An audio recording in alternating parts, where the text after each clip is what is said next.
Hi guys, ito naglilinis ako ng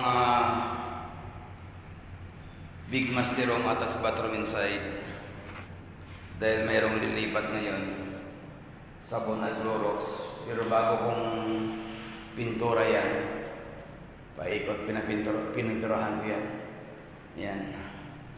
Ngayon linis na lang, Clorox at sabon, tapos mayroon na lilipat ngayon, alas 9 ng gabi.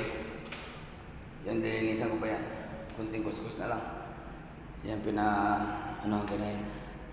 Ito, nakababad na sa Clorox sa kasabon. Yan.